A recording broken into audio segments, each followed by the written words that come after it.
मेरा नाम प्रज्ञा है। मैं एक मिडिल क्लास फैमिली में रहने वाली लड़की थी। ये 3 साल पुरानी बात है, जब मैं कॉलेज में पढ़ती थी। मेरी पढ़ाई पूरी ही होने वाली थी। मेरे माता पिता अब मेरी शादी करवा देना चाहते थे, लेकिन मैं उनकी मर्जी के मुताबिक शादी नहीं करने वाली थी, क्योंकि मैं किसी और से प्यार करती थी। मैं जिस लड़के से प्यार करती थी वो मुझे दिल और जान से चाहता था। उसका नाम अतुल था। अतुल से मेरी मुलाकात 1 साल पहले अपने ही शहर में हुई थी। वो हमारे शहर में रहता तो नहीं था, उसका घर किसी गांव में था, मगर वो यहाँ पर नौकरी करता था। छुट्टियों में ही अपने घर जाया करता था। अतुल से मेरी मुलाकात तब हुई थी जब मुझे नौकरी करने का शौक चढ़ा था। मेरा इंटर कंप्लीट हुआ तो मुझे नौकरी करने की चाहत जागने लगी। मैं अपना इंटरव्यू देने के लिए उसी कंपनी में गई थी जहाँ पर अतुल नौकरी करता था। वो एक बड़ी इंटरनेशनल कंपनी थी। मेरी एजुकेशन अभी इतनी नहीं थी। मैं बिना सोचे समझे और बिना अपनी फैमिली की परमिशन ली ही अपना शौक पूरा करने के लिए घर से निकल पड़ी थी। लेकिन वहां जाने के बाद जब बॉस के साथ मेरा इंटरव्यू शुरू हुआ तो उन्होंने मेरी एजुकेशन को देखते हुए मुझे जॉब नहीं दी।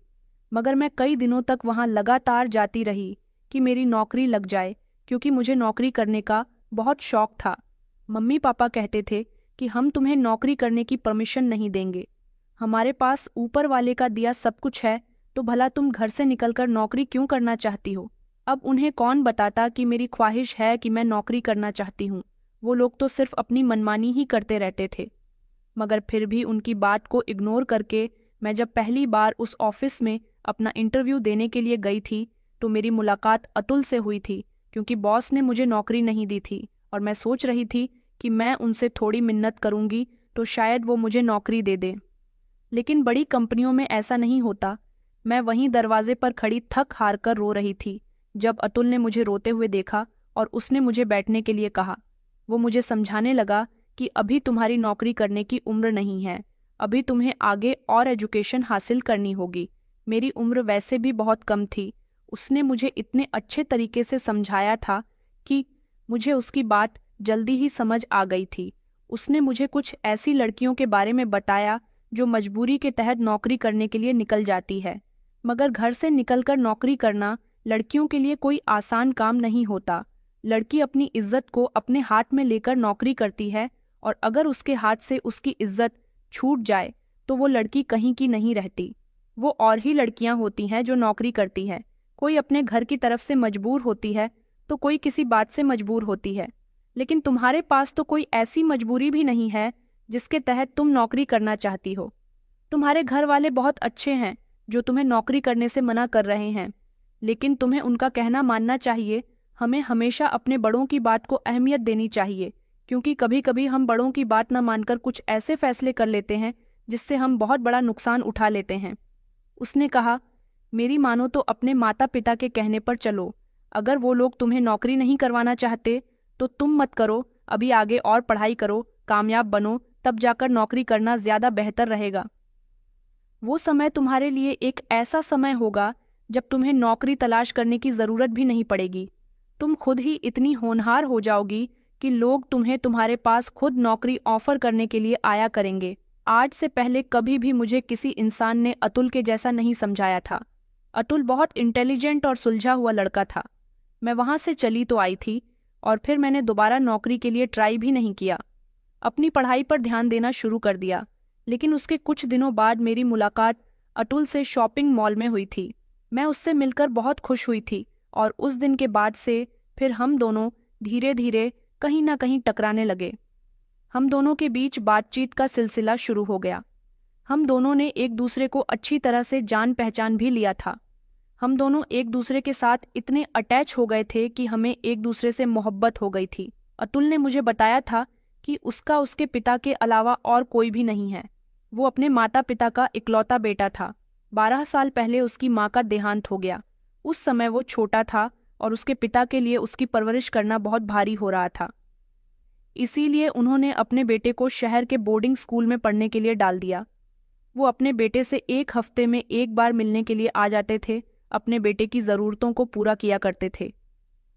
छुट्टियों के समय अतुल अपने घर पर चला जाता था। जैसे जैसे अतुल बड़ा हुआ और उसकी पढ़ाई पूरी हुई तो उसने इसी शहर में नौकरी भी तलाश कर ली थी। उसकी एजुकेशन अच्छी थी। वो बहुत ही इंटेलिजेंट था, इसलिए उसे अच्छी पोस्ट पर नौकरी मिल गई और अब वो पैसे कमाने लायक हो गया था। वो पैसे कमाकर अपने पिता को गांव भेज दिया करता था। वो बताता था कि मेरे पिता को मुझ पर बहुत गर्व है। बचपन से लेकर अब तक उसके पिता ने उसे माँ और बाप दोनों का प्यार दिया है। अतुल हमेशा अपने पापा के लिए फिक्रमंद रहता था। उसका मन तो बहुत करता था कि वो अपने पापा के साथ रहे, इसलिए उसने अपने पापा से कई बार कहा था कि वो उसके साथ शहर में आकर रहने लगे, लेकिन उसके पापा ने साफ इनकार कर दिया।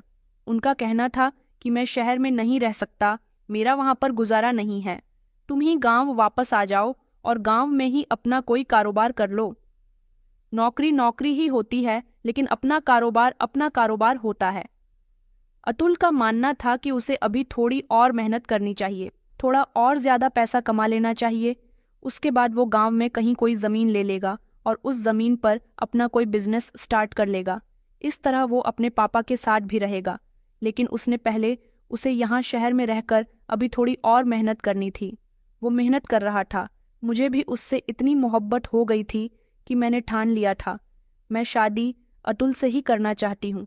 2 साल इसी तरह से गुजर गए थे। अब मुझे अतुल से शादी करनी थी, क्योंकि हम दोनों अपना रिश्ता काफी समय से सबसे छुपाते आ रहे थे।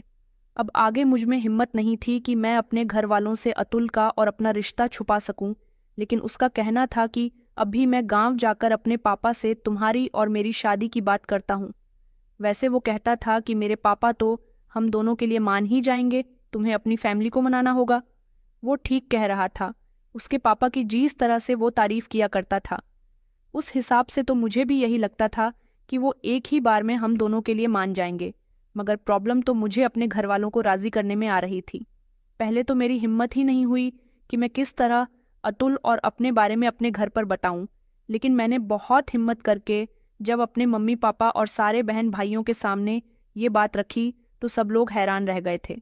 हालांकि मुझे बहुत डांट भी पड़ी थी कि तुम हमारे भरोसे का इस तरह से फायदा उठा रही हो, लेकिन मैंने उनको यकीन दिला दिया था कि मैं ही नहीं बल्कि अतुल भी मुझसे बहुत प्यार करते हैं। मेरे परिवार वालों ने फैसला किया कि वो अतुल से मिलना चाहते हैं। उन्होंने अतुल से मुलाकात की। उन्हें अतुल पसंद आ गया था, क्योंकि वो देखने का भी अच्छा था और अच्छा कमाता भी था। मेरे घर वालों ने अतुल से कह दिया था कि हम तुम्हारे पापा से बात करना चाहते हैं और शादी की डेट फिक्स करना चाहते हैं। अतुल ने फोन करके जब अपने पापा से कहा कि आपको यहाँ शहर आना पड़ेगा, तो उसके पापा ने शहर आने के लिए फौरन ही इनकार कर दिया। उनका कहना था कि तुम किसी भी लड़की से शादी करो, मुझे कोई ऐतराज नहीं है। ये बात सुनकर अतुल खुश हो गया था। उसने इसी तरह से मेरे परिवार वालों को अपने पापा की कही बात बता दी थी। मेरे पापा ने कहा था, लेकिन तुम हमारी बेटी को कहाँ रखोगे? तुम तो यहाँ किराए के फ्लैट में रहते हो, तुम्हारा तो अपना यहाँ घर भी नहीं है। अतुल कहने लगा कि मैं कुछ दिनों के लिए गांव चला जाऊंगा। आप लोगों को अगर बुरा ना लगे, आप लोग यहाँ अपने हिसाब से रस्में कर लेना और वहां मैं प्रज्ञा को ले जाकर अपने गांव के हिसाब से रस्में करूंगा। मेरे परिवार में मेरे पापा के अलावा कोई भी नहीं है। अगर यहाँ शादी पर मेरे पापा नहीं हुए तो मैं ये शादी नहीं कर सकूंगा। मेरे भाई ने कहा, तो फिर तुम्हारे पापा यहाँ क्यों नहीं आ जाते? अतुल कहने लगा कि वो शहर का माहौल बिल्कुल भी पसंद नहीं करते। मैं उनको बहुत अच्छे से जानता हूँ। मैं उनसे यहाँ आने की कितनी भी जिद कर लूँ, वो कभी भी यहाँ पर नहीं आएंगे। उनको प्रज्ञा पसंद आ गई है। उन्हें मेरी शादी से कोई ऐतराज नहीं है, लेकिन मैं फिर भी अपने पापा के बिना शादी नहीं कर सकता, इसलिए आप लोग अपनी बेटी को मेरे साथ विदा कर दीजिए। मैं अपने गांव जाकर ही शादी करना चाहता हूँ। इस बात पर मेरे घर वालों को बहुत ऐतराज हुआ था। मम्मी पापा कहने लगे, तो क्या हमारी बेटी गांव में रहेंगी? अतुल कहने लगा कि जी, प्रज्ञा गांव में रहेंगी। देखो, सारी जिंदगी मेरे पापा ने मेरे लिए बहुत कुछ किया है। अब उनका बुढ़ापे का समय आ गया। मेरी मम्मी इस दुनिया में नहीं है। उनके जाने के बाद पापा ने खुद अपने हाथों से खाना बनाया, कपड़े धोए हैं, घर की साफ सफाई की है, बर्तन धोए हैं। वो अपना हर काम खुद ही करते हैं। मैं चाहता हूं कि इस बुढ़ापे के समय में मेरे पापा की सेवा मेरी पत्नी करे। इस बात पर मेरी मम्मी को गुस्सा आ गया। मम्मी कहने लगी, तो तुम हमारी बेटी से शादी इसलिए कर रहे हो कि तुम यहाँ इस शहर में अकेले नौकरी करते रहो और वहाँ हमारी बेटी अकेली तुम्हारे पिता की सेवा करती रहे। अतुल कहने लगा कि मैं हमेशा के लिए यहाँ पर नहीं रहूंगा, मुझे 4-5 महीने और लगेंगे। मैंने कुछ पैसा तो जमा कर लिया है, बस थोड़े पैसों का और बंदोबस्त करना है। मैं अपने गांव में ज़मीन खरीद लूँगा और वहाँ कोई बिजनेस कर लूँगा और फिर परमानेंट वहीं पर ही शिफ्ट हो जाऊँगा। फिर मुझे यहाँ शहर आने की भी ज़रूरत नहीं पड़ेगी। आप फिक्र मत कीजिए, वहाँ आपकी बेटी अकेली नहीं रहेंगी। वहाँ उसका ख्याल रखने के लिए मेरा पूरा गांव है और मेरे पापा भी हैं। वहाँ पर हमारा बहुत बड़ा घर है। आप लोग अगर मेरे गांव चलना चाहते हैं तो वहाँ जाकर सब कुछ देख सकते हैं। मम्मी पापा का दिल अभी भी घबरा रहा था। अतुल को तो उन्होंने भरोसा दिला दिया था कि शादी कुछ दिनों के बाद हो जाएगी, लेकिन उसके जाने के बाद उन्होंने मुझे सोचने का मौका दिया था। उनका कहना था कि हमें अतुल के घर का हिसाब ठीक नहीं लगा। तुम बचपन से यहाँ रही हो, यहाँ की पढ़ी लिखी लड़की हो, तुम्हारा गुजारा वहाँ गांव में कैसे होगा? मगर मैं तो जिद पर अड़ गई थी। मुझे तो अतुल से ही शादी करनी थी।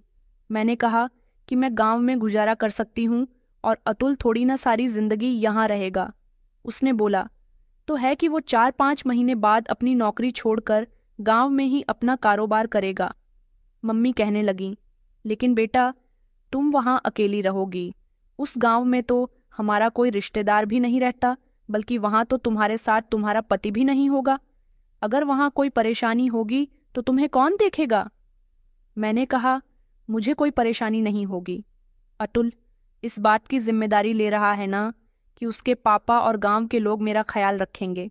मेरी बात सुनकर सब लोगों ने यही फैसला किया था कि जैसा मैं चाहती हूँ वैसा ही होना चाहिए। अतुल तो मेरे घर वालों को बहुत पसंद आया था, बस बात गांव में रहने की आ रही थी।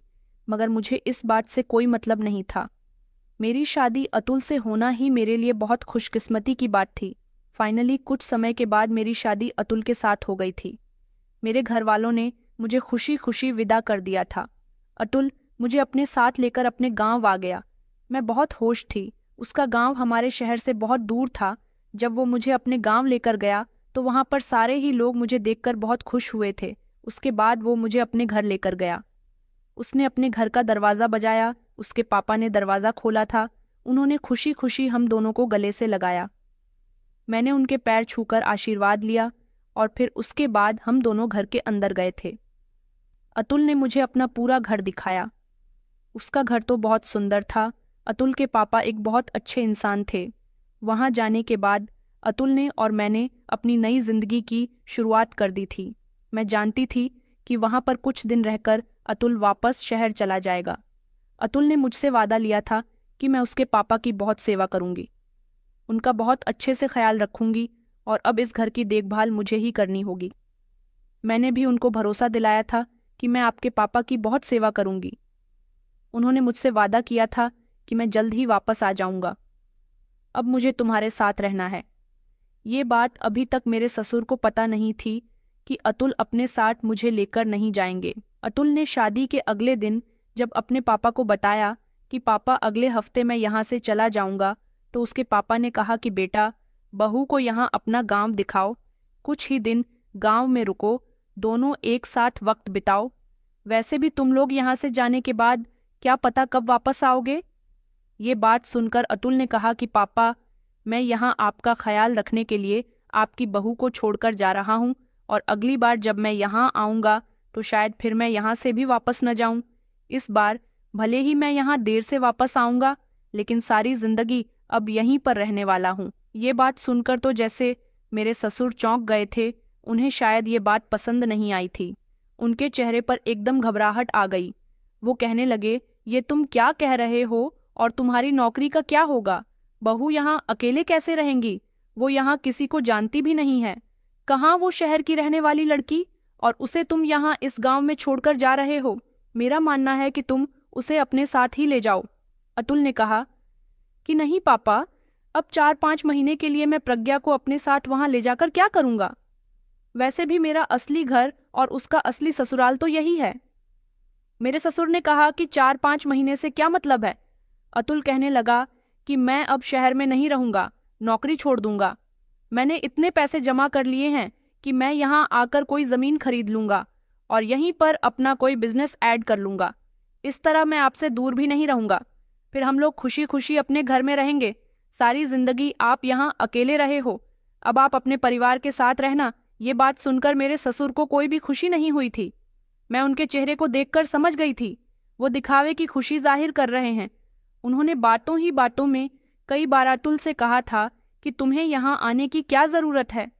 तुम जिस तरह शहर में नौकरी करते हो वैसे ही करते रहो, बहू को भी शहर ले जाओ। जबकि इस बात पर अतुल बार बार कह रहा था कि पापा, मैं बाप के साथ रहना चाहता हूँ, मगर उसके पापा को तो जैसे इस बात की कोई खुशी ही नहीं थी मुझे ना जाने की। अतुल के पापा कुछ ठीक नहीं लगते थे। जैसे जैसे अतुल का और मेरा एक हफ्ता वहां पर गुजर गया था, एक हफ्ता पूरा होते ही अतुल को यहाँ से वापस जाना था। उन्होंने अपने सामान की पैकिंग शुरू कर दी थी। उनके पापा अभी भी उनको समझा रहे थे कि अपनी पत्नी को वापस ले जाओ, यहाँ बेचारी का मन नहीं लगेगा। न तो मैं यहाँ से जाने के लिए तैयार थी और न ही अतुल मुझे यहाँ से लेकर जाना चाहते थे। उन्होंने अपने पापा को भरोसा दिलाया कि मेरी पत्नी को यहीं पर एडजस्ट होना है, इसलिए वो यहीं रहेंगी और फिर पूरा एक हफ्ता मेरे साथ वह अपने गांव में गुजार कर वापस अपनी नौकरी करने के लिए शहर चले गए थे। उनके जाने के बाद मुझे उनकी बहुत याद आ रही थी। गांव के लोग बहुत अच्छे थे। जिस दिन से उन्हें पता चला था कि मैं गांव में आई हुई हूँ तो गांव की कोई ना कोई औरत मुझसे मिलने के लिए ज़रूर आती थी। मेरे ससुर एक मामूली से इंसान थे। मेरे पति के बिना मैं वहाँ अकेली तो थी, लेकिन सारा दिन मुझे अकेलापन महसूस नहीं होता था। मेरे ससुर तो ज़्यादातर घर से बाहर ही रहते थे, मगर गांव की औरतें मेरे पास आकर मुझसे बातचीत करने लग जाती थीं। अतुल मुझे दिन में कई बार फ़ोन किया करते थे, मुझसे मेरे हाल चाल पूछते थे। मैं उनको बता दिया करती थी कि मैं यहाँ बहुत खुश हूँ, यहाँ के लोग बहुत अच्छे हैं और मेरा बहुत ख्याल रखते हैं। उसने अपने पापा के बारे में पूछा, और पापा कहाँ होते हैं, तुम्हारा ध्यान रखते हैं या नहीं। मैंने उनको बताया कि वो तो सारा दिन घर से बाहर रहते हैं। तो अतुल कहने लगे, क्यों पापा, तो ज़्यादातर घर में ही होते हैं। पूरा एक हफ्ता मैं वहाँ रहा हूँ, मेरे सामने तो वो घर से बाहर भी नहीं निकले। मैंने कहा कि इस बारे में मैं नहीं जानती, तुम्हारी बात और है। अब वो सारा दिन अपनी बहू के होते हुए तो घर में नहीं रह सकते, ना इसलिए घर से बाहर चले गए होंगे। अतुल ने कहा कि चलो ठीक है, तुम अपना भी ख्याल रखना और पापा का भी। यहाँ रहते हुए मुझे बहुत अच्छा लग रहा था। मम्मी पापा से भी मेरी बात होती थी। उन लोगों को मैंने बता दिया था कि मैं यहाँ पर बहुत खुश हूँ। मेरे ससुर हर रोज़ ही घर से बाहर निकल जाते थे। वो इतनी सुबह सुबह चले जाया करते थे कि उस समय मैं सोकर भी नहीं उठती थी और शाम के समय तक घर वापस आ जाते थे। उनके हाथ में 2 थैले होते थे। कई दिन हो गए थे मैं पूरे घर की सफाई करती थी, लेकिन अभी तक मैं अपने ससुर जी के कमरे की सफाई करने के लिए नहीं गई थी। मैंने सोचा कि किसी दिन पापा मेरी शिकायत और तुल से न कर दे कि बहू मेरे कमरे की सफाई नहीं करती, इसलिए मैं उनके कमरे की सफाई करने के लिए चली गई थी। वो उस समय घर में मौजूद नहीं थे। उनके कमरे के अंदर कदम रखते ही मुझे बड़ा अजीब महसूस हुआ था। ऐसा लग रहा था जैसे कमरे के अंदर आते ही मेरा दिल बहुत घबरा रहा है। एक अजीब सी खुशबू पूरे कमरे में फैली हुई थी, जैसे कि कमरे के अंदर अगरबत्तियां जलाई गई हैं। मेरे ससुर जी का कमरा बहुत सादा था। कमरे के अंदर एक पुरानी सी अलमारी खड़ी हुई थी।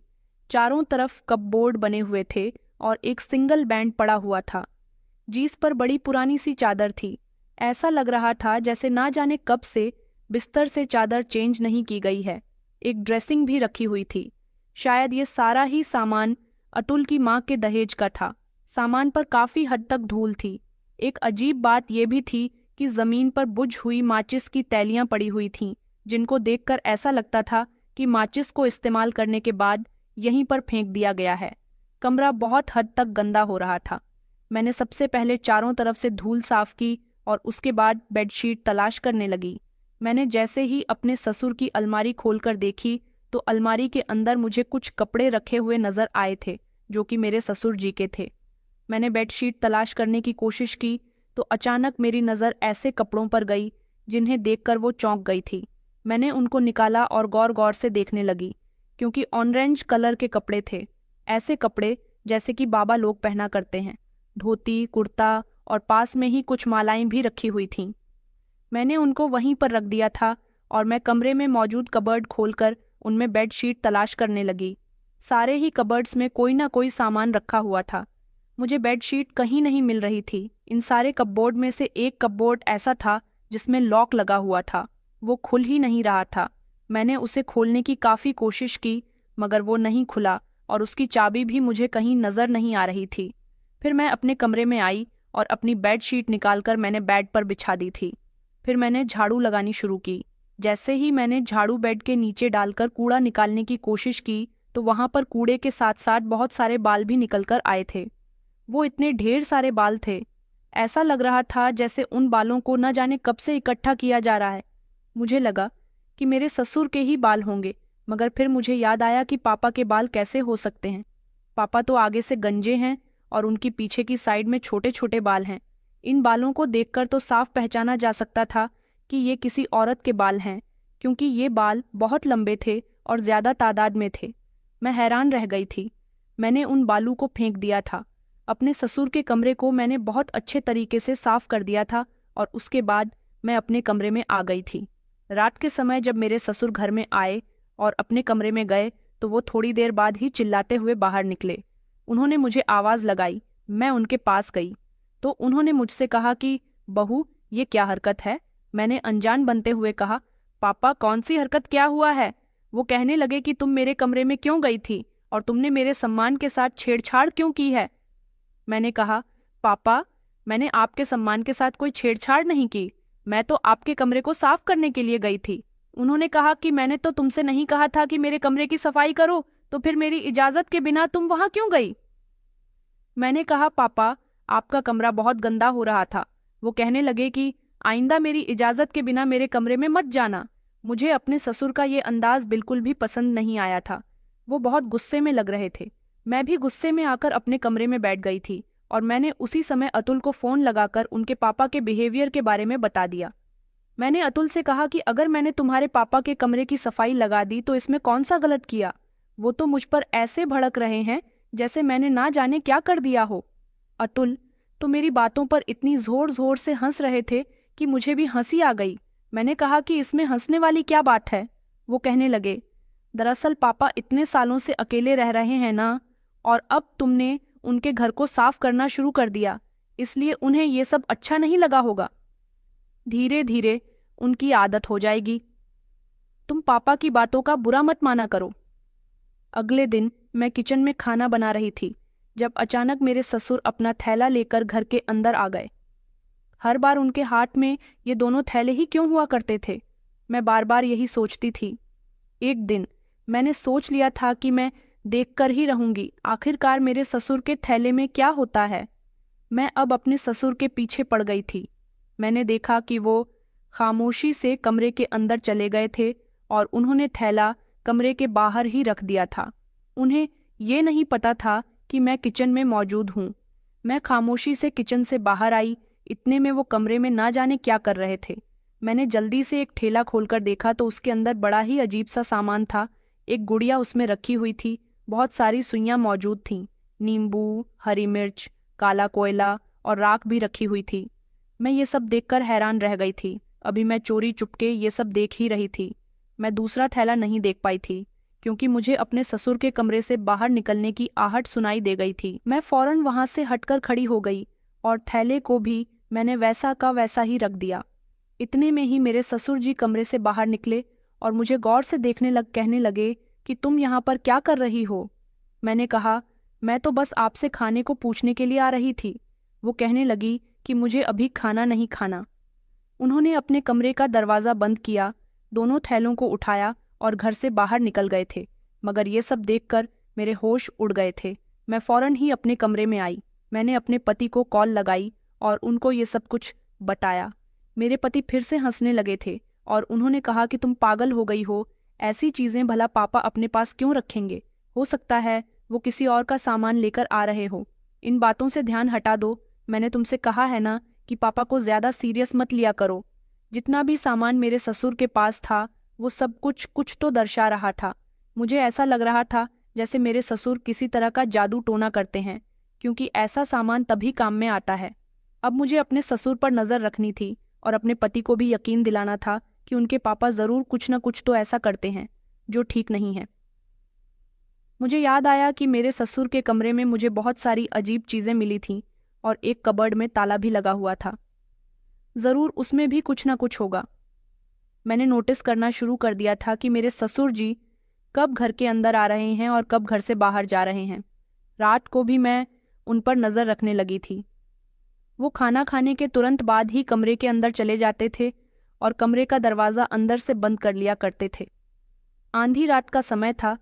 मैं बिस्तर पर लेटी हुई थी जब अचानक मुझे ऐसा लगा जैसे घर में कुछ अजीब सा हो रहा है। कुछ अजीब सी आवाज़ जो बहुत दूर से आ रही है, क्योंकि हमारे घर में बिल्कुल शांति नहीं थी। मुझे बहुत गर्मी लग रही थी और यहाँ पर ऐसी भी नहीं था, क्योंकि वो गर्मियों के दिन थे। मैंने सोचा अभी मुझे नींद भी नहीं आ रही है, मैं कुछ देर के लिए छत पर चली जाती हूँ, क्योंकि कमरे के अंदर मुझे बहुत घुटन महसूस हो रही थी। मैं अपने कमरे से बाहर निकली। अचानक मेरी नज़र ससुर जी के कमरे के दरवाजे पर गई। उनके कमरे के दरवाजे के ऊपर रोशनदान बना हुआ था। रोशनदान से धीमी धीमी रोशनी आ रही थी। ये वाइट रोशनी नहीं थी, बल्कि पीली पीली सी रोशनी थी। कभी रोशनी तेज होती तो कभी रोशनी हल्की हो रही थी। मैंने सोचा इस समय पापा जाग क्यों रहे हैं। मुझे अच्छी तरह से याद है कि उनके कमरे में तो वाइट लाइट लगी हुई थी, तो फिर पीली रोशनी क्यों बाहर आ रही है। मुझे कुछ खटका सा महसूस हुआ। मैं धीमे धीमे कदमों से कमरे के दरवाजे तक पहुंची। दरवाजे में थोड़ी सी झिड़ी खुली हुई थी। मैंने उससे अंदर की तरफ झांकने की कोशिश की। मुझे ज्यादा साफ तो कुछ दिखाई नहीं दिया था, बस इतना दिखाई दे रहा था कि मेरे ससुर ने कमरे में बहुत सारी मोमबत्तियां जलाई हुई हैं और वो अकेले ही अकेले बातें कर रहे हैं। वो बातें कर रहे थे या कुछ पढ़ रहे थे, ये तो मेरी समझ नहीं आया, मगर मुझे उनके बोलने की लगातार आवाज़ आ रही थी। ये सब कुछ बड़ा ही खतरनाक था। मैं पीछे हट गई। मैंने सोचा कि ज़रूर मेरे ससुर ठीक इंसान नहीं हैं, वो कुछ तो बहुत गलत कर रहे हैं। अगले दिन सुबह के समय जैसे ही मेरे ससुर अपने कमरे से बाहर निकले, फौरन ही मैं उनके कमरे में चली गई। कमरे के अंदर मैंने देखा कि वही गुड़िया जो पहले मैंने पापा के थैले में देखी थी, वो ज़मीन पर पड़ी हुई थी और उसमें ढेर सारी सुइयां चुभी हुई थीं। आगे को कोयले से एक गोल घेरा बना हुआ था। बीच में नारियल रखा हुआ था, साइड में नींबू मिर्च रखे हुए थे। मैं तो ये सब देखकर हैरान रह गई थी। इस चीज़ से ये साफ पता चलता था कि मेरे ससुर जादू टोना करते हैं। मैंने फौरन ही अपना मोबाइल निकाला और अपने पति को पूरे कमरे के फोटोज क्लिक करके भेज दिए। उसके बाद मैं पापा के कमरे की तलाशी लेने लगी। मैंने अलमारी खोलकर उसके सारे कपड़े निकाले तो मुझे अलमारी से दाढ़ी, मूंछ और काले रंग का धोती कुर्ता भी मिला था। उस दिन मैंने ऑरेंज कलर का देखा था।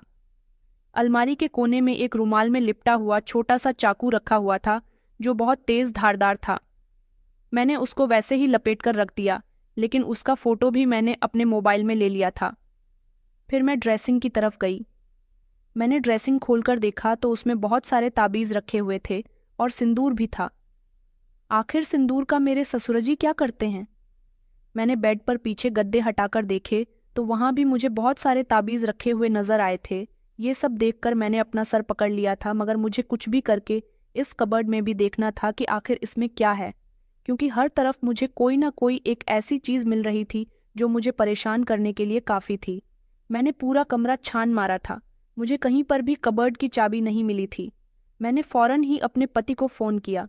फ़ोटो मैं उन्हें पहले ही सेंड कर चुकी थी, लेकिन मेरे पति का नंबर तो बंद जा रहा था। फिर मुझे अपने पति के दोस्त का नंबर याद आया। मैंने जैसे ही उनको कॉल की तो उन्होंने मेरी बात अतुल से करवा दी थी। मैंने अतुल को ये सब कुछ बताया। मैंने उनसे कहा कि मैं तुम्हारे नंबर पर बहुत सारे फ़ोटो सेंड कर चुकी हूँ, तुम उनको देख लेना। अतुल कहने लगा, मगर मेरा फ़ोन खराब हो गया, मैंने उसे सर्विस पर दिया हुआ है, जैसे ही फ़ोन ठीक होकर आ जाएगा मैं फ़ोटो देख लूँगा। और मैं तुमसे कितनी बार मना कर चुका हूँ कि तुम पापा पर अपनी नज़र रखना बंद कर दो, तुम मुझे भी परेशान करती हो। मैं नहीं चाहता कि मेरे पापा तुमसे तंग आकर मुझसे कह दे कि अपनी पत्नी को यहाँ से ले जाओ। कुछ दिन की ही तो बात है, सब कुछ बर्दाश्त कर लो। मैंने कहा, अतुल तुम पागल हो गए हो क्या, यहाँ कुछ भी बर्दाश्त करने लायक नहीं है। तुम्हारे पापा कोई मामूली इंसान नहीं है, वो जादू टोना करते हैं। मैंने खुद उनके कमरे की हालत देखी है। जो जो सामान मुझे उनके कमरे से मिला है वो सारा सामान इसी चीज़ की तरफ इशारा कर रहा है।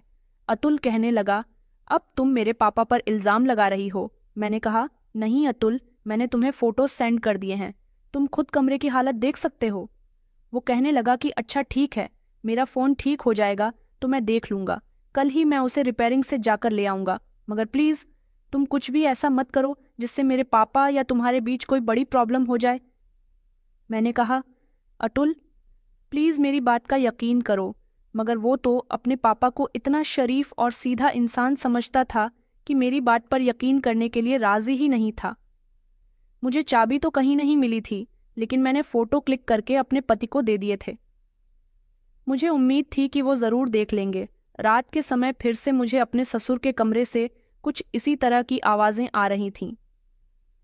अगले दिन सुबह के टाइम पर मेरे ससुर किसी से फ़ोन पर बात कर रहे थे। मेरी नज़र तो पहले ही उन पर टिकी हुई थी। जब मैं दरवाजे पर खड़ी होकर उनकी बातें सुनने लगी तो मैंने सिर्फ इतना ही सुना था कि नवरात्र के बाद एक रात में उसकी जल्द ही बलि दे दूंगा। इस तरह मैं बहुत ताकतवर बन जाऊंगा। अपने ससुर की ये बात सुनकर मेरे होश उड़ गए थे। आखिर वो किसकी बलि देने की बात कर रहे थे और उस रात से उनका क्या मतलब था? मैंने मोबाइल में सर्च किया कि नवरात्रि के बाद जागरण की रात का क्या मतलब होता है। तब मुझे पता चला कि जागरण की रात को जादू टोना किया जाता है। मगर मेरे ससुर तो किसी की बलि देने की बात कर रहे थे और ताकतवर होने की बात कर रहे थे। आखिर इनका क्या मतलब था? मैंने फिर से फौरन अतुल को कॉल किया, मगर अतुल का नंबर अभी भी बन जा रहा था। मेरी कुछ समझ नहीं आ रहा था कि मैं क्या करूं। इधर मेरी अतुल से बात नहीं हो रही थी और इधर मेरे ससुर की नई नई हरकतें मेरे सामने आ रही थीं। मुझे तो अब उनसे डर लगने लगा था। एक दिन मुझे कपड़े धोने थे। सुबह के समय जैसे ही पापा कमरे से बाहर निकले तो मैं उनके पास गई और कहने लगी कि पापा, मुझे आपके कपड़े धोने हैं। मुझे अपने जितने भी गंदे कपड़े हैं सभी दे दीजिए। उन्होंने कहा कि नहीं, मैं अपने काम खुद ही कर लेता हूँ, मैं तुम्हें परेशान नहीं करना चाहता। मैंने उनसे जिद की और कहा कि आप प्लीज़ मुझे अपने कपड़े दे दीजिए, मैं अब यहाँ आ गई हूँ। आपके सारे काम करने की जिम्मेदारी मेरी ही है। उन्होंने अपने कपड़ों की तरफ देखा जो काफ़ी गंदे नजर आ रहे थे। उन्होंने कहा, मैं तुम्हें अपना कुर्ता उतार कर दे देता हूँ, इसे छत पर मत सुखाना, मेरे कपड़े में छत पर नहीं डालता। मैंने कहा कि जी, जैसा आप कहेंगे मैं वैसा ही करूँगी। उन्होंने उसी समय कमरे में जाकर अपने कपड़े चेंज कर लिए थे और अपना कुर्ता उतार कर फौरन ही मुझे दे दिया था। उनके पास लगातार किसी का फ़ोन आ रहा था। वो बहुत जल्दी में थे। उन्होंने अपना सफ़ेद रंग का कुर्ता मुझे दे दिया था और खुद अपने दोनों थैले पकड़कर घर से बाहर चले गए थे। मैं कपड़े धोने के लिए बैठ गई थी। यहाँ पर वॉशिंग मशीन तो नहीं थी, इसलिए मुझे हाथ से ही कपड़े धोने थे। मैं अकेली थी और अपने कपड़े तो फौरन ही धोकर डाल दिया करती थी। आज काफ़ी दिनों के बाद मैंने अपने ससुर जी के कपड़े धोने के लिए लिए थे। मैं भले ही शहर की थी, मगर घरेलू सारे काम जानती थी। ससुर जी का कुर्ता धोते धोते अचानक मेरी नज़र कुत्ते की जेब पर गई। उसमें कुछ था। मैंने जैसे ही जेब के अंदर हाथ डालकर देखा तो मेरे हाथ में चाबी आई थी। ये छोटी सी चाबी थी। इसको देखकर मेरे दिमाग में ख्याल आया कि कहीं उसी कबर्ड की तो चाबी नहीं है। इसलिए मैं फौरन ही कमरे के अंदर गई और कबर्ड को खोलने की कोशिश की तो वो खुल गई थी। मेरी नज़र जैसे ही कपट पर गई, उसके अंदर का नज़ारा देखकर मैं शॉक्ड रह गई थी। उसमें तो बहुत सारे पैसे रखे हुए थे और बहुत सारे जेवर भी थे। मेरे ससुर के पास इतने जेवर और पैसे कहाँ से आए थे? अगर वो इतने ही अमीर थे तो फिर अपने बेटे को उन्होंने शहर में नौकरी करने के लिए क्यों भेजा था? और आखिर वो ऐसा भी क्या काम करते थे जिसकी वजह से उनके पास इतने पैसे और जेवर थे? क्योंकि ये जेवर और पैसे ज्यादा तादाद में थे। मैंने मोबाइल निकालकर उसका फोटो भी अपने पति के नंबर पर सेंड कर दिया था। अभी तक अतुल का मोबाइल ठीक नहीं हुआ था और पिछले 2 दिन से मेरी उनसे कोई बात भी नहीं हो सकी थी। मैं अभी कबर्ड के पास खड़ी हुई पैसे और जेवरों के फोटो क्लिक कर रही थी जब अचानक मुझे पीछे से किसी के आने की आहट सुनाई दी। मैंने जैसे ही पीछे पलटकर देखा तो ये देखकर मेरे होश उड़ गए थे कि पीछे मेरे ससुर खड़े हुए थे। उन्होंने चिल्लाते हुए कहा कि तुम यहाँ पर क्या कर रही हो? मैंने तुमसे मना किया है ना? वो फौरन ही मेरे पास आए और उन्होंने मेरा हाथ पकड़ लिया। कहने लगे कि निकलो मेरे कमरे से, कितनी बार तुमसे मना किया है, मगर तुम अपनी हरकत से बाज नहीं आती। उनकी नज़र जैसे ही कपट पड़ गई, उन्होंने मुझे चौंक कर देखा और कहने लगे कि तुम्हारे पास इसकी चाबी कहाँ से आई? तुमने ये कैसे खोला? मैंने कहा कि मुझे आपकी सारी सच्चाई पता चल चुकी है। आप कुछ तो गलत करते हो। मुझे कमरे से बहुत सारी ऐसी चीजें मिली है जो साफ साफ जाहिर करती है कि आप जादू टोना करते हो। आखिर आप कौन हो? कोई मामूली इंसान तो नहीं लगते।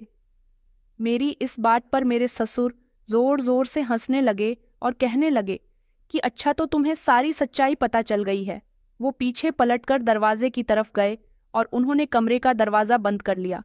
मैं तो घबरा गई थी, मैंने शोर मचाना शुरू कर दिया। मेरे ससुर कहने लगे और ऊंची आवाज में चिल्लाओ, यहाँ तुम्हारी आवाज कोई भी नहीं सुनेगा, यहाँ वही होगा जैसा मैं चाहूंगा। तुम्हें क्या लगा कि तुम मेरे बारे में सब कुछ जान जाओगी? तो मैं कुछ नहीं कर सकूंगा। अब तुम जब सब कुछ जान ही गई हो तो ये भी सुन लो कि 4 दिन बाद जागरण की रात है और मैं तुम्हें जान से मारने वाला हूँ। मैं काले जादू की तपस्या करता हूँ। मैं एक ऐसा बाबा हूँ जो अपने जादू टोने से ताकतवर बनना चाहता हूँ। ऐसे लोगों की मदद करता हूँ जो दूसरों पर जादू टोना करवाते ही हैं, जो मुझे ढेर सारे पैसे देते हैं। मैं गांव की चित्रकूटी बाबा के यहाँ जाकर अपने जादू टोने से लोगों की मदद करता हूँ, जिससे लोग मुझे ढेर सारे पैसे देकर जाते हैं।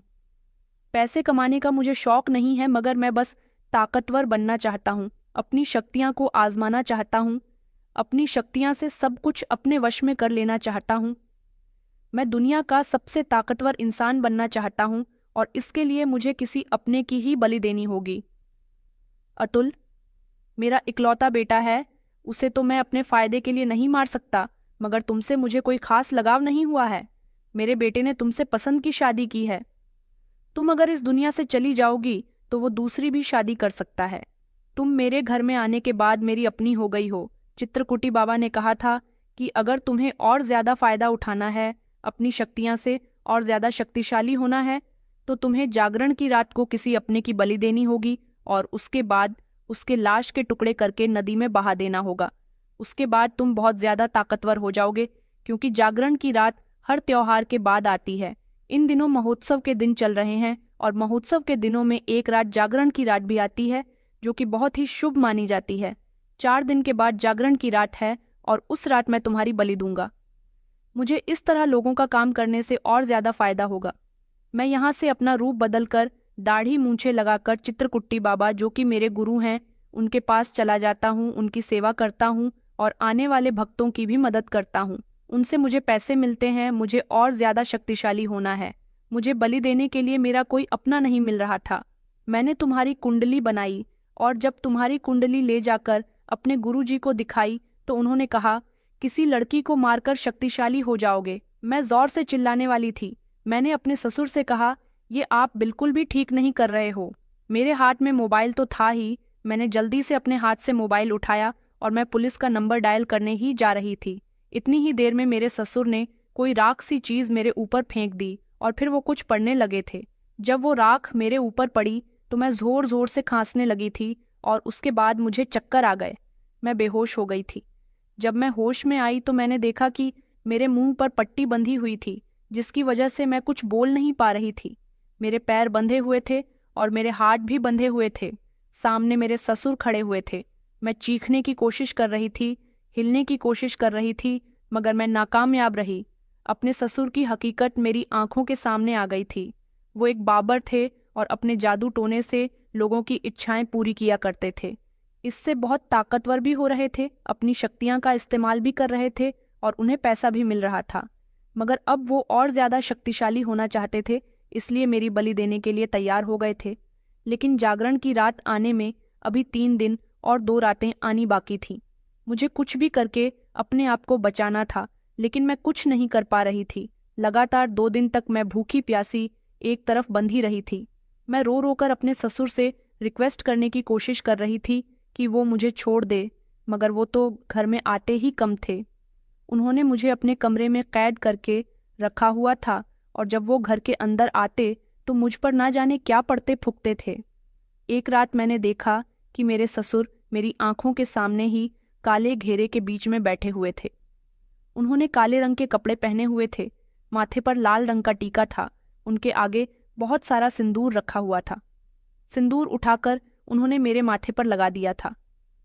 कमरे में अजीब सा घबराहट भरा माहौल था। चारों तरफ से अगरबत्ती की खुशबू आ रही थी। मोमबत्ती की रोशनी पूरे कमरे में फैली हुई थी। उन्होंने कहा था कि कल मैं तेरी बलि दूंगा। कल रात को चांद के निकलने के फौरन बाद ही मैं जानती थी कि अब मेरी जिंदगी ज्यादा नहीं है, क्योंकि मेरे पति को मेरी बात पर यकीन नहीं था। वो अपने पिता को बहुत अच्छा समझते थे और उन्हें तो ये भी नहीं पता था कि यहाँ मेरे साथ क्या हो रहा है। मेरा मोबाइल भी मेरे ससुर के पास ही था। पिछले 3 दिन और 2 रातों से महबूब की प्यासी यहाँ बंधी हुई थी। न तो मेरी आवाज़ निकल पा रही थी और न ही मैं कोई हरकत कर पा रही थी।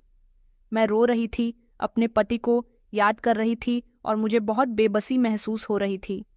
मुझे अब समझ आ रहा था कि मेरे माता पिता यहाँ मुझे अकेले भेजने के लिए क्यों परेशान हो रहे थे, लेकिन मैंने उनकी बात नहीं मानी। और फिर वो वक्त भी आ गया था जब मेरे ससुर मेरी बलि चढ़ाने वाले थे। जागरण की रात आ चुकी थी। मेरे हाथ पैर अभी भी बंधे हुए थे, यहाँ तक कि मेरे शरीर पर निशान आ चुके थे।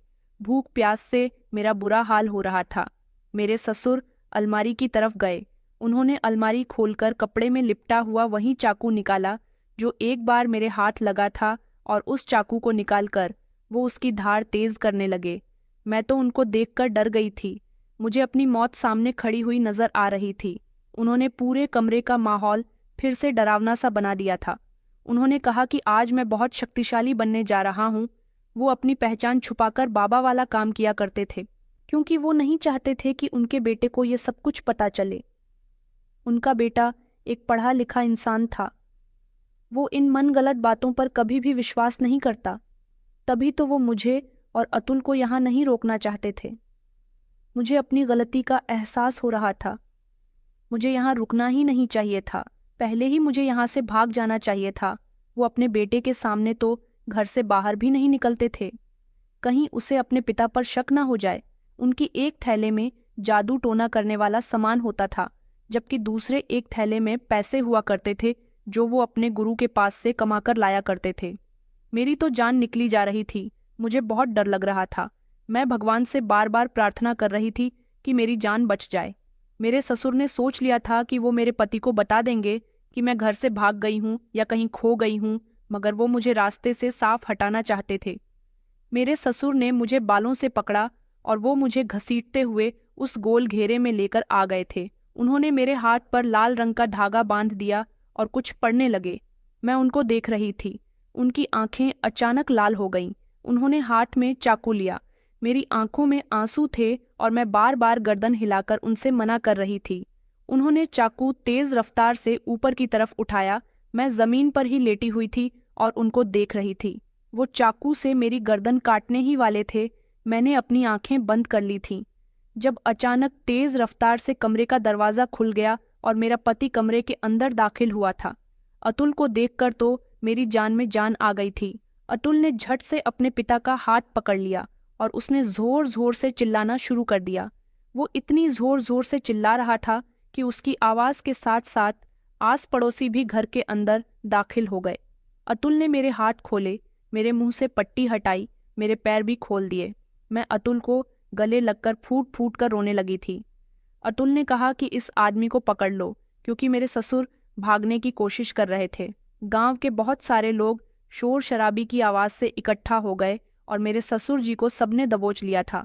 उनका एक अजीब ही रूप सबके सामने आ गया था। मेरे ससुर का बाबा वाला एक अलग ही रूप था और वो बाबा के रूप में मौजूद थे। जब मेरे पति ने उनकी दाढ़ी मूंछ हटाई तो वो अपने पिता को पहचान गया था। मैंने सब लोगों के सामने अपने ससुर की हकीकत अपने पति को बता दी थी, मगर हैरान करने वाली बात ये थी कि समय ऐसे मौके पर मेरा पति यहाँ कैसे पहुंचा। उन्हें कैसे पता चला कि मैं इतनी बड़ी मुसीबत में हूँ। मेरे पति ने कहा कि 3 दिन पहले जब मेरा मोबाइल रिपेयर होकर आया तो तुम्हारे भेजे हुए सारे फोटोज मैंने देखे थे। मैं पहचान गया था कि यह कमरा पापा का है, और जो तुम कहती थी कि पापा जादू टोना करते हैं, इस बात का विश्वास मुझे पापा के कमरे के फोटोज देखकर हो गया था। 3 दिन पहले जब तुमने मुझे कबर्ड में रखे हुए पैसे और जेवरात के फोटोज भेजे थे, उसे भी मैंने देख लिया था। और फिर उसके बाद से ही जब भी मैं तुम्हारा नंबर ट्राई कर रहा था, तुम्हारा फोन बंद जा रहा था। मेरी तो तुमसे रोज बात होती थी। 2-3 दिन मेरा फोन खराब रहा, लेकिन तुम्हारा फोन लगातार बंद जा रहा था। मैं घबराने लगा कि कहीं तुम्हारे साथ कुछ गलत तो नहीं हो रहा। मैंने तुम्हारे फोन की लोकेशन निकलवाई तो पता चला कि तुम्हारा फोन घर में ही मौजूद है। मुझे कुछ अजीब अजीब सा महसूस हो रहा था, इसलिए मैं फौरन ही वहां से घर आने के लिए निकल गया। और जब मैं यहाँ आया तो मैंने देखा कि पापा के कमरे का दरवाज़ा बंद है। मैंने तुम्हें पूरे घर में देख लिया था। मैंने झट से कमरे का दरवाज़ा खोल दिया और जो कुछ मेरी आंखों के सामने था उससे पापा की ये सारी सच्चाई मेरी आंखों के सामने आ गई। तुम मुझसे सच कहती थी कि मेरे पापा कोई नॉर्मल इंसान नहीं है। आज उनकी सच्चाई मेरे सामने आ गई तो मुझे एहसास हुआ कि मुझे पहली ही बार में तुम्हारी बातों पर यकीन कर लेना चाहिए था। मोबाइल खराब होने की वजह से मैं तुम्हारे भेजे हुए फोटो नहीं देख सका था, लेकिन जब तुमने पापा के कमरे के ऐसे हालात का फोटो भेजा तो मैं समझ गया था कि तुम पापा के कमरे में मौजूद हो। पापा किसी को अपने कमरे में जाने नहीं देते, इसका मतलब ये है कि कुछ ना कुछ तो गड़बड़ जरूर है। मैं तुम्हारे लिए काफी परेशान हो गया था। अच्छा हुआ मैं यहाँ वक्त पर पहुंच गया, वरना ना जाने क्या होता। मेरे ससुर बहुत शर्मिंदा हो रहे थे। मैंने अपने पति को और गांव के लोगों को सब कुछ बता दिया था। सब लोग शक्तिशाली बाबा के नाम से मेरे ससुर को जानते थे, मगर उनको ये नहीं पता था कि शक्तिशाली बाबा मेरे ससुर ही हैं, क्योंकि वो अपना रूप बदलकर वहां जाते थे और यहाँ एक मामूली इंसान की तरह रहते थे। मेरे ससुर की सारी सच्चाई सब लोगों के सामने आ गई थी और अब सबके सामने जो कुछ भी था उस हिसाब से मेरे पति ने अपने पिता को अरेस्ट करवा दिया था, क्योंकि वो मुझे मारने जा रहे थे। मेरे पति को ये उम्मीद नहीं थी कि उनके पिता इतना बड़ा काम भी कर सकते हैं। मेरे पति ने वक्त पर आकर मुझे बचा लिया था और इस तरह मैं जिंदा बच गई थी। कभी कभी हमें पता नहीं होता कि हमारे कुछ खास रिश्ते हमें इस तरह भी नुकसान पहुंचाने की कोशिश करते हैं। मेरे ससुर आज भी जेल में हैं। अगर थोड़ी सी भी देर और हो जाती तो वो मुझे मारकर बहुत शक्तिशाली हो जाते, ऐसा उनका मानना था। वो भले ही अपने जादू टोने से शक्तिशाली हो सकते थे, लेकिन मेरे पति मुझसे बहुत मोहब्बत करता था। उसकी मोहब्बत उसे यहाँ तक खींच लाई थी। वो आज भी जेल में है। मेरे पति ने अपने पिता से सारे संबंध खत्म कर दिए और उस घर से जादू टोने वाला सारा सामान उठाकर बाहर फेंकवा दिया।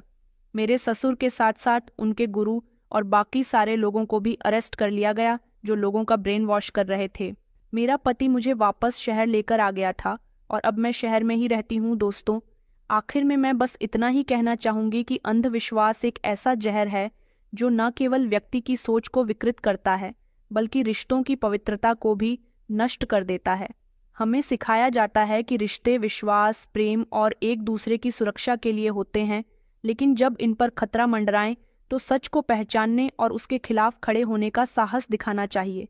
ये कहानी हमें ये भी सिखाती है कि किसी भी परिस्थिति में अपने परिजनों का साथ देने और उनकी रक्षा करना हमारी प्राथमिक जिम्मेदारी है। साथ ही ये भी याद दिलाती है कि अपनों की सुरक्षा के लिए हर परिस्थिति में मजबूत और सतर्क रहना चाहिए।